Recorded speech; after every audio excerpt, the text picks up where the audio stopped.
Well, as we creep into the autumn and the temperatures start to drop, one of my favourite species to target has to be big perch. Although in recent years I've really fallen in love with the lure fishing for perch, I do still fish bait, target little still waters like this one, where I think there might be 1 or 2 big perch lurking.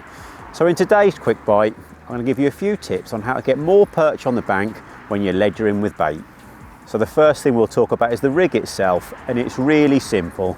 I've got some of the Drennan kits where you get the run rings, the buffer bead and a little anti-tangle sleeve with a small 1.5 ounce lead, and I've got a 6 pound fluorocarbon hook link. The most important thing with this style of perch fishing is when they pick up the bait, they feel no resistance. Then on the end of the rig, I've got a size 8 hook, so I put my baits on using a quick stop and a quick stop needle. But we'll talk more about the baits in a little while, but that's my first tip, get the right rig so there's no resistance. Whilst we're on the subject of resistance, there's a couple of other things you can do to reduce it even more. Once you've cast out the rig, by pointing the rod directly at the rig, it'll reduce the resistance even more.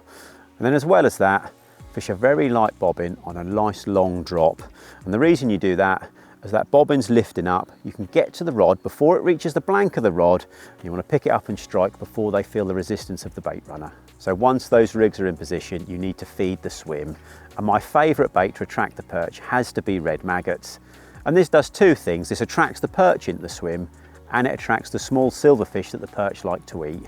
And as well as red maggots, I quite often feed a bit of chopped worm, and another great bait is to chop up some prawns and put them in the swim as well.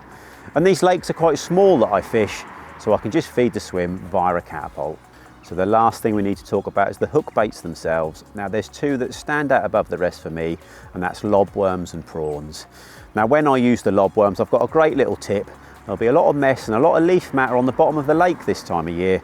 So I inject a little bit of air into the worms and then put a split shot about 1 inch or 2 beneath the hook. That worm will wiggle above the bottom of the lake, and it will definitely get you more bites if it's not hard on the bottom. Now when it comes to the prawns, I do get asked to use the cooked prawns or the raw prawns, and I've always done best on the raw prawns, and I like using the jumbo ones because I think it sorts out the bigger fish. Now I'm confident if you follow those tips that I've given today, when you're after these stillwater perch, all that attention to detail will definitely get you more bites, and that could help you put a nice big perch on the bank this winter.